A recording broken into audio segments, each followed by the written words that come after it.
Karachi water and sewerage board کے chief engineer sewerage آفتاب چانڈیو نے شہر میں جاری سیوریج کے مسائل حل کرنے کے حوالے سے بتاتے ہوئے کہا، اصل میں آپ نے دیکھا جب دسمبر کا لاسٹ ویک ہوتا ہے، اس لاسٹ ویک سے ہمیں پرابلم ہو، کیونکہ اس میں کرسمس ہے، نیو ایئر ہے، تو لیبر ہماری زیادہ تر جو ہے وہ کرسچن ہے، تو وہ ایک وہ شارٹ ہوتی ہے. اس کے بعد ایک سردی کا پورا موسم وہ چل رہا ہوتا ہے، تو اس میں تھوڑا سا اضافہ ہو جاتا ہے کمپلینٹس میں. لیکن اب ماشاءاللہ بہتر ہے، کہیں اسی کوئی مین روڈ پہ کہیں بڑا کوئی کہیں بھی ایشو نہیں ہے.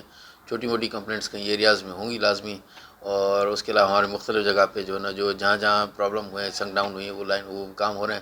جیسے صدر میں ہو رہے ہیں، کلفٹن میں ہو رہے ہیں، جمشید ٹاؤن ہے، نارتھ ناظم آباد ہے، نیو کراچی ہے، اسکیم 33 ہے، گلشن اقبال ہے. تو یہ مختلف جگہ پہ جو ہے نا وہ چھوٹے موٹے کام ہو رہے ہیں. کیماڑی ہے، بلدیہ ہے، تو وہ ان کو جہاں بھی پرابلم آتا ہے اس کو ریکٹیفائی کر رہے ہیں. اس کو ان کا کہنا تھا کہ صوبائی وزیر بلدیات اور چیئرمین واٹر بورڈ سید ناصر حسن شاہ کی ہدایت پر شہر میں سیوریج کو کافی حد تک کنٹرول کر لیا ہے. ندیم صدیقی، میٹرو 7 پاکستان.